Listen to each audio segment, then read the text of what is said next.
భద్రాచలం దగ్గర గోదావరిలో వరద ఉధృతి కొనసాగుతోంది. నిన్న 48 అడుగులకు చేరిన నీటి మట్టం ఇవాళ 42 అడుగులకు తగ్గింది. దీంతో మొదటి ప్రమాద హెచ్చరికను ఎత్తేశారు అధికారులు. ఇటు ముంపు ప్రాంతాల్లోకి వరద నీరొచ్చి చేరడంతో 44 గ్రామాలకు రాకపోకలు నిలిచిపోయాయి. దీంతో జనజీవనం పూర్తిగా స్తంభించింది. ఏజెన్సీలో వరద ప్రవాహంపై లేటెస్ట్ అప్డేట్స్ మా ప్రతినిధి శ్రీనివాస్ అందిస్తారు. భారీ వర్షాలతో గోదావరికి వరద పోటెత్తుంది. అదేవిధంగా శబరికి కూడా వరద పోటెత్తుంది. గోదావరి ప్రస్తుతం 46.7 అడుగుల మేర నీటి మట్టం ప్రవహిస్తుంది. అదేవిధంగా శబరి నది కూడా 35 అడుగుల మేర నీటి ప్రవాహం ప్రవహిస్తుంది.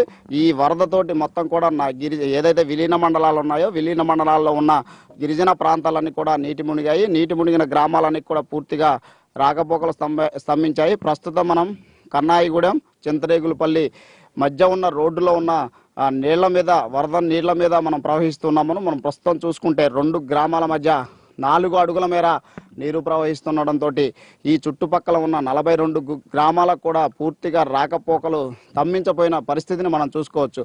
ఈ రాకపోకలు స్తంభించడంతో మొత్తం కూడా 42 గ్రామాల ప్రజలు పూర్తి స్థాయిలో తీవ్ర ఇబ్బందులు ఎదుర్కొంటున్నారు. నిత్యావసర వస్తువులు అదేవిధంగా రోజువారీ పనులకు వెళ్ళాలని కూడా రోజు కూడా వాళ్ళకి ఈ రోడ్డే ఆశ్రయం ఇస్తుంది.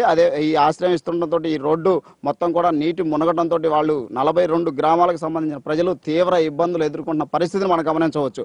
ప్రస్తుతానికైతే ఈ 4 అడుగుల మేర నీరు ప్రవహిస్తుండటంతో ఎన్ని రోజులు పడుతుందో ఈ నీళ్లు బయటికి తీయడానికని ప్రజలు కూడా తీవ్ర ఆవేదన వ్యక్తం చేస్తున్న పరిస్థితిని మనం చూసుకోవచ్చు. మొత్తానికి చూసుకుంటే ఎటువంటి ఈ గ్రామాలకు సంబంధించిన ప్రజలకు ఎటువంటి నష్టం జరగకుండా అధికారులు చర్యలు చేపడుతున్నప్పటికీ కూడా అధికారులు నాటుపడవలు ఏర్పాటు చేస్తున్నారని చెప్తున్నప్పటికీ కూడా మనం ప్రస్తుతం చూస్తే ఇక్కడ ఒక నాటుపడవ మాత్రమే గమనించుకోవచ్చు. మనం ఉన్న ఒక్క నాటుపడవలో ప్రయాణం చేస్తూ ఈ రోడ్లో ఉన్న వరదనంతటిని కూడా చూపిస్తున్నాము.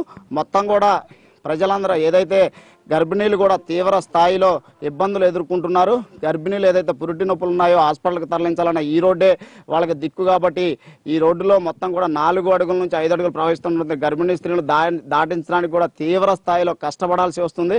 ఇక్కడ నుంచి ప్రవహించి విఆర్పురం కోనవరానికి మధ్యలో ఉన్న రోడ్డు కాబట్టి మొత్తం కూడా మండలాలన్నీ తీవ్ర ఇబ్బందులు ఎదుర్కొన్న పరిస్థితిని చూసుకోవచ్చు. గర్భిణీ స్త్రీలను అయితే ప్రస్తుతానికి ఒక గర్భిణీ స్త్రీని హాస్పిటల్కి తరలించిన పరిస్థితి చూసుకోవచ్చు. ఇంకా గ్రామాల్లో పురిటి నొప్పులతో బాధపడుతున్న గర్భిణీ స్త్రీలు ఇప్పటికీ కూడా తీవ్ర ఇబ్బందులు ఎదుర్కొంటున్నారని చెప్తున్నారు. మొత్తానికైతే ఇంకా ఈ వరద పోటు అంటే గోదావరికి వరద పెరగనున్న నేపథ్యంలో అదేవిధంగా ఛత్తీస్గఢ్ రాష్ట్రంలో ఒరిస్సా రాష్ట్రంలో ఎగువన కురుస్తున్న వర్షాలతో ఇంకా శబరి నదికి కూడా వరద వస్తున్న నేపథ్యంలో అధికారులు అయితే చర్యలు చేపడుతున్నారు. లోతట్టు ప్రాంత ప్రజలను పునరావాస కేంద్రం ఏర్పాటు చేసి అదేవిధంగా భద్రాచలం సబ్ కలెక్టర్ రూమ్లో కంట్రోల్ రూమ్ ఏర్పాటు చేసి పరిస్థితిని అయితే సమీక్షిస్తున్నట్టు మనం గమనించుకోవచ్చు. Camera person Sampath, Srinivas, NT